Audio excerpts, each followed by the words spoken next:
If you think you're too late for Bitcoin, you are absolutely wrong. And by the time everyone realizes that Bitcoin is the obvious play, that is the best performing asset, it's going to be too late. See, in 2020, everyone was saying Amazon was the perfect company to buy because everyone was buying things from Amazon and it was the big hot play. But over the past 5 years, so many asset classes have overperformed Amazon.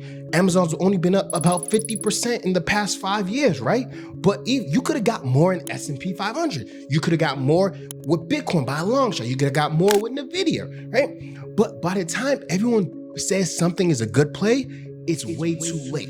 And the underdogs usually take over for the next 5 to 10 years. And right now, Bitcoin is set up in such a way where the historical data looks amazing. The macroeconomics look amazing.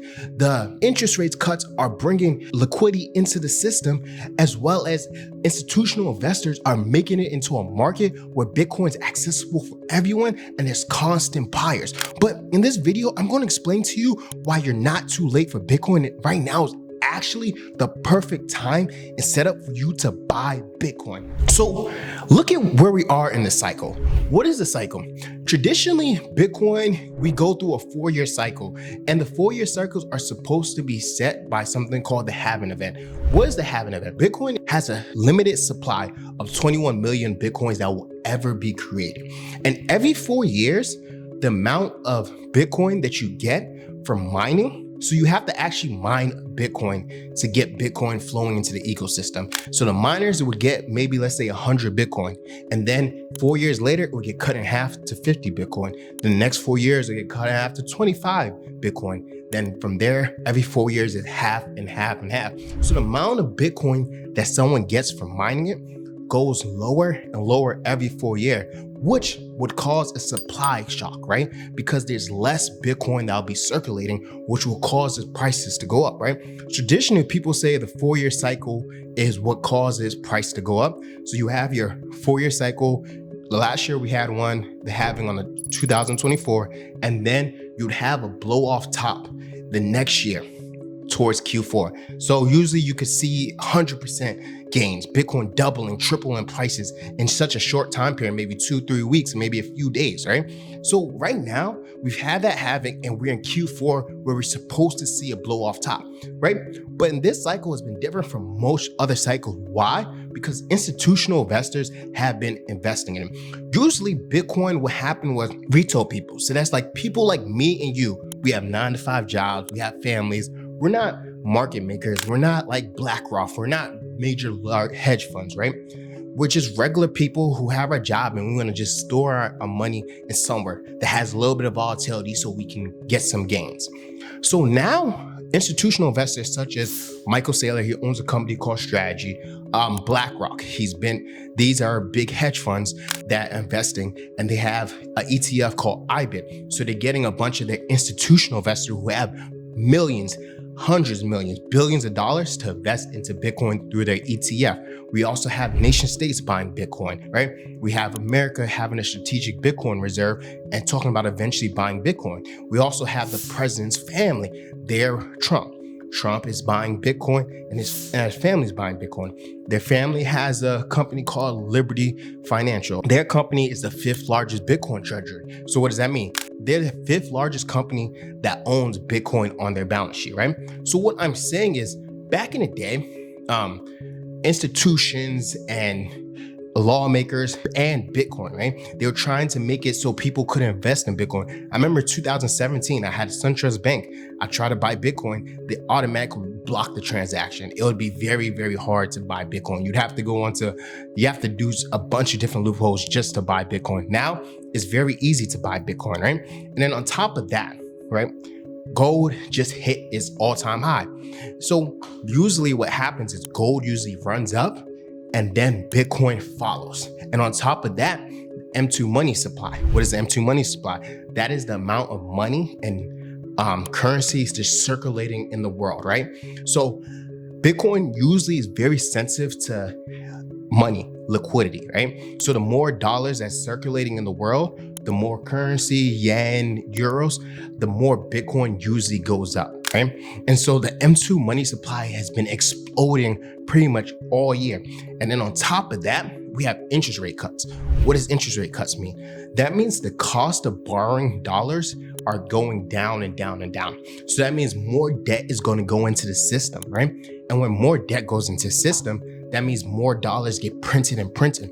And Bitcoin is usually the most sensitive to when it comes to liquidity. So we're set up to have a crazy blow off top, either in Q4 or maybe even in Q1 next year. I potentially believe there's going to be an extended cycle. So the 4-year cycle is broken and that's not going to be a thing no more. I don't believe the 4-year cycle is based off the halving. I believe it's based off liquidity, the business cycle, right? And so since we're just now getting interest rate cuts now, going into next year, we should probably see a crazy blow off top. So that's my belief. But tell me what you guys think in the comments. And then even how it is right now, right? Even let's say Bitcoin doesn't have a blow off top this year, or it might go into early next year. Bitcoin is still relatively cheap. Bitcoin is roughly 109K right now. So it's not cheap, but Bitcoin has been seen as a store of value if you want to hold money. So if you're someone who has extra money, right, you have options. You usually can invest in real estate, you can invest in stock market, or you can invest in crypto, or you might start your own business, right? But Bitcoin right now is about 106. So I'm gonna say this: the average person makes 100K. I know the average person isn't making 100K, but if you're worried about storing your money somewhere, you have extra money. So usually if you have 100K, you might have some extra money. But with that being said, Bitcoin right now is about 1 year's worth of work. That means 100K. Back in the day, when Bitcoin was 10K, that might have been 1 month worth of work for someone. When Bitcoin was $10, that might have been 1 hour worth of work for someone, right?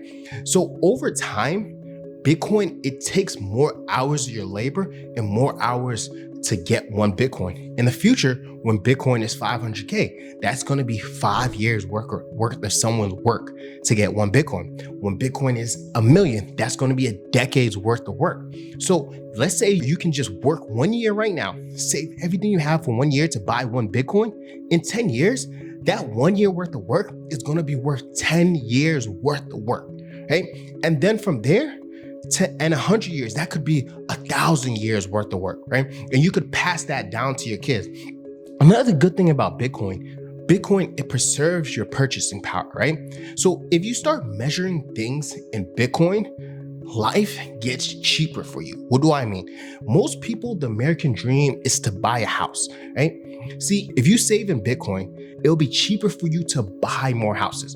Why do I say that? In 2026, right, it might have cost, on a house was 500K, but let's say Bitcoin was $1. You might need 500,000 Bitcoins to buy 1 house. But in a few years, Bitcoin went up to 10,000, right? So it might have cost you 500 Bitcoins. Now Bitcoin is about 100K, so it only costs you about 5 Bitcoin. In maybe 5 or 10 years, it might cost you 1 Bitcoin to buy a house, right? And then in 10 years, it might cost you half a Bitcoin, and it might cost you another only 0.2 of a Bitcoin, right? So if you store your money in Bitcoin, it's always going to get cheaper for you to buy a house. But the other thing where people store their money on is the S&P 500, right? See, the problem with the S&P 500, the S&P 500 mirrors the M2 money supply very, very closely. So S&P 500, they say it goes up about 10, 12% a year. The past 4 years has gone up pretty crazy, maybe 40 to 100%. I can't remember off the top of the head, right? But what ends up happening is that the past 4 years, the M2 money supply has also grown roughly around 10 to 12% a year. We had the biggest monetary creation in history during the pandemic, right? And so what ends up happening is that the money supply, it mirrors the S&P 500, right? So you're not really gaining much purchasing power when you invest in the S&P 500. You're actually just maintaining your purchasing power.